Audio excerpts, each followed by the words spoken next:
안녕하세요. 마틸다입니다. 오늘은 절대 용서받지 못한다는 성령 모독죄는 무엇인가에 대해 함께 나눠보고자 합니다. 이 죄에 대해서 저도 대충 알고 있었던 것 같아요. 근데 어떤 분이 댓글에서 그분의 자녀분이 이거에 대해서 물어보셨다고 하시더라고요. 그래서 이번 기회에 정확하게 한번 알아봐서 여러분들과 함께 공유하면 좋겠다 생각해서 이 동영상을 제작하게 되었습니다. 우선 이 말씀이 나와 있는 복음 말씀을 같이 한번 나눠볼게요. 마테오복음 12장 31절에서 32절 말씀.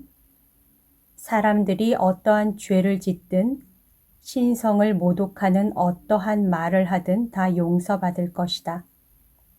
그러나 성령을 모독하는 말은 용서받지 못할 것이다. 사람의 아들을 거슬러 말하는 자는 용서받을 것이다. 그러나 성령을 거슬러 말하는 자는 현세에서도 내세에서도 용서받지 못할 것이다. 마르코복음 3장 28절에서 29절 말씀. 사람들이 짓는 모든 죄와 그들이 신성을 모독하는 어떠한 말도 용서받을 것이다. 그러나 성령을 모독하는 자는 영원히 용서를 받지 못하고 영원한 죄에 매이게 된다. 루카복음 12장 10절. 사람의 아들을 거슬러 말하는 자는 모두 용서받을 것이다. 그러나 성령을 모독하는 말을 하는 자는 용서받지 못할 것이다. 이 내용이 공관복음에 다 나와 있어요. 그래서 지금 성경 말씀에 이렇게 성령 모독죄가 용서받지 못할 죄라는 것을 세 복음에서 다 말하고 있는데요. 그렇다면 이 성령 모독죄는 무엇인가? 이거에 대해서 자료가 있더라고요.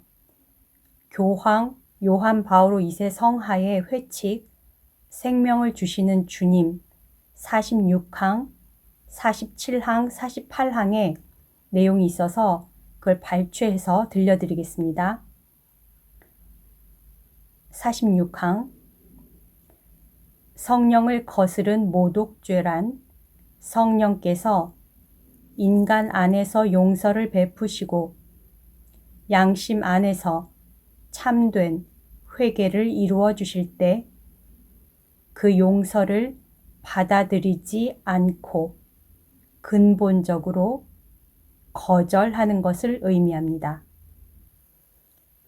성령을 거스르는 모독죄를 짓는 사람은 어떤 죄든지 상관없이 악 속에 계속 머물러 살 권리를 주장하고 그럼으로써 구속을 거부하는 사람입니다.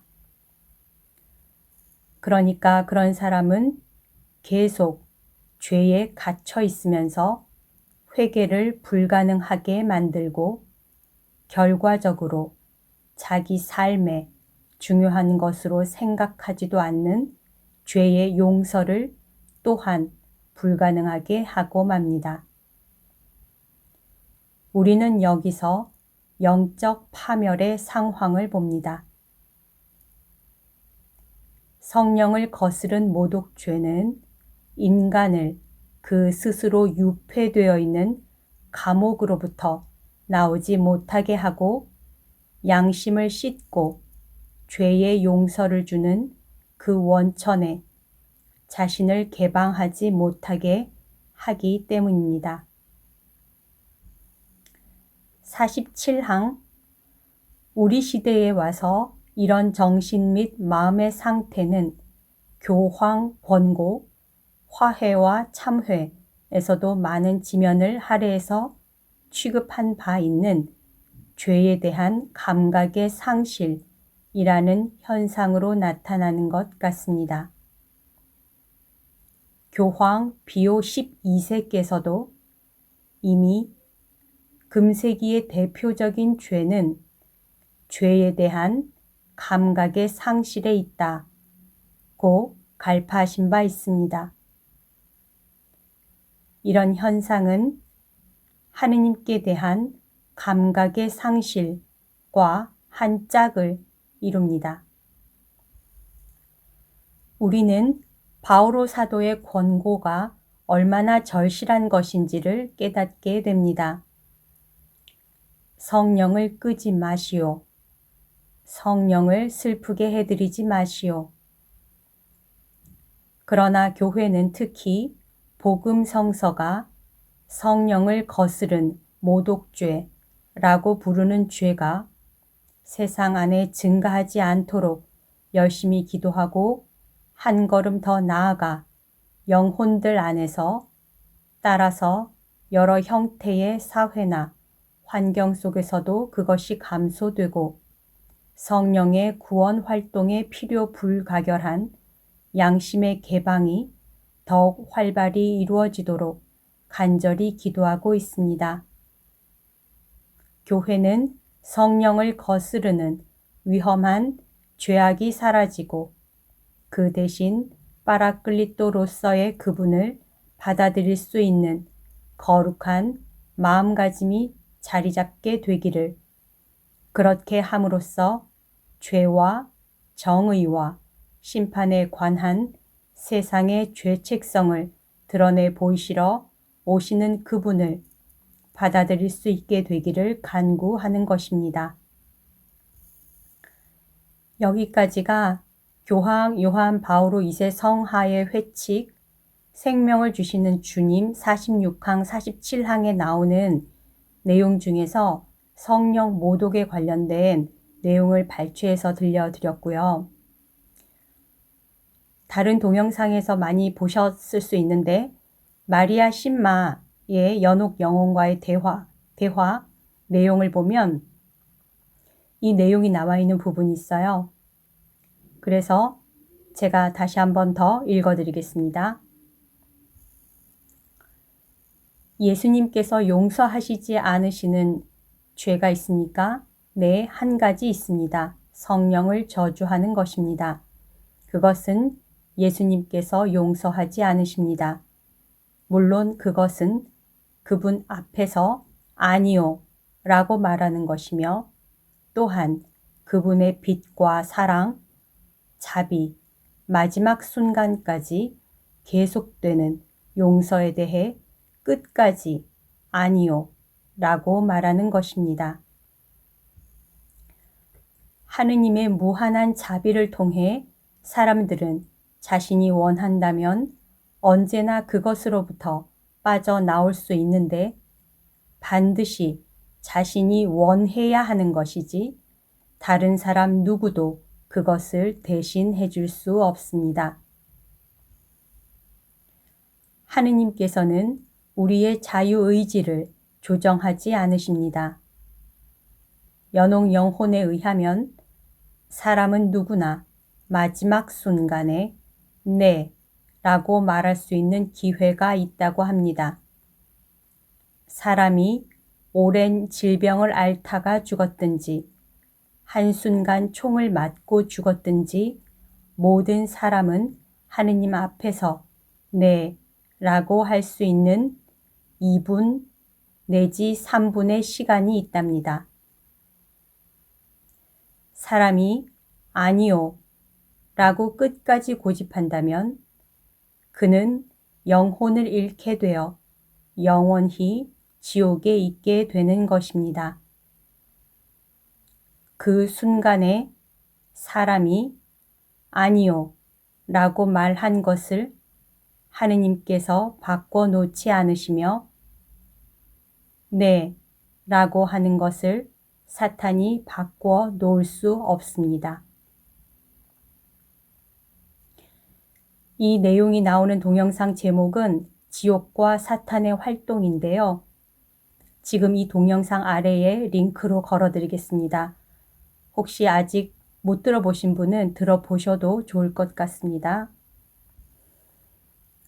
정리하면 성령 모독죄는 성령께서 우리 안에서 용서를 베푸시고 우리의 양심 안에서 참된 회개를 이루어 주실 때 그 용서를 자유의지로 받아들이고 네 라고 하면 성령 모독죄가 아닙니다. 그때 아니요 라고 거절하면 성령 모독죄가 됩니다. 어떻게 좀 이해가 되셨나요? 저도 확실하게 이해가 됐다라고 생각이 되지는 않는데 지금 이 글을 나누다 보니까 하느님이시요 사람이신 그리스도의 시라는 책이 있어요. 그 책은 성모님의 탄생부터 예수님의 모든 그 공생활 이전의 삶과 공생활과 순환, 죽음, 부활, 승천, 성모님의 죽음, 승천까지 다 나와 있는 책이거든요. 거기에 복음서에서 자세하게 다루지 않는 아주 상세한 이야기들이 있어요. 거기에 가룟 유다가 예수님을 팔아 넘기기 위해서 그 사람들이 모여 있는 곳으로 이제 가는 것이 이제 예수님 순환의 시작이 되는데 그때 예수님과 가룟 유다가 마지막으로 나눈 대화가 있어요. 그 이제 기억에 의하면 예수님께서 유다한테 가지 마라고 얘기를 해요. 가면 너는 죽는다. 가지 마라. 여기서 죽는다는 건 영혼이 죽는다는 거겠죠. 영혼이. 근데 유다가 가야 한다는 거 알고 있지 않느냐. 내 마음을 다 읽고 있지 않느냐. 라고 얘기를 해요. 그래서 예수님이 마지막으로 이것이 너의 뜻이냐? 라고 물어봐요. 이것이 정말 너의 뜻이냐? 라고 물어보니까 가룟 유다가 저는 항상 이 뜻만을 가지고 있었습니다. 이 의지만을 가지고 있었습니다. 이렇게 대답을 해요. 그러니까 예수님이 그렇다면 너의 의지를 내가 막지 않겠다. 내가 막을 수 없다. 가라 이러신단 말이에요. 그러니까 정확한 대화의 내용은 아니지만 맥락이 이래요. 그래서 내 뜻을 죽이고 하느님 뜻으로 사는 것이 굉장히 중요한 겁니다. 내가 내 뜻을 강조를 하게 되면 하느님이 멀어져요. 그러니까 내 뜻을 살리면 하느님이 죽고 내 안에서 내 뜻을 죽이면 내 안에서 하느님이 살아나세요. 그렇기 때문에 내 뜻을 죽이고 하느님 뜻으로 사는 것이 너무너무 중요합니다. 그리고 지난 동영상에서 사탄을 대적하는 가장 큰 덕행과 무기는 겸손이다. 그리고 겸손 중에 가장 큰 겸손은 내 뜻을 죽이고 하느님 뜻으로 사는 거다. 내 뜻을 죽인다는 것은 순교에 버금간다고 예수님께서 말씀을 하셨고 심지어 순교는 한 번 죽으면 끝나지만 내 뜻을 죽이는 것은 매 순간 죽이는 것이기 때문에 훨씬 더 어렵고 더 크다 가치가 이런 말씀을 하셨어요. 그래서 오늘 성령 모독죄에 대해서 같이 알아보면서 또 한 번 더 내 뜻을 죽이고 하느님 뜻으로만 사는 것이 얼마나 중요한지 그것을 한 번 더 여러분에게 강조하고 싶습니다. 그리고 제가 아침에 일어나자마자 한다는 기도문 지금 다시 여러분과 함께 해보고 싶네요. 모든 것은 주님 것이오니 주님 뜻대로 이루소서 감사, 찬미, 영광 받으소서. 아멘. 주님, 저의 뜻을 온전히 주님께 봉헌합니다. 하느님 뜻으로 바꾸셔서 저에게 다시 부어주세요. 아멘. 오늘도 하느님의 뜻 안에서 서로 사랑하는 하루 보내세요. 사랑합니다. 축복합니다.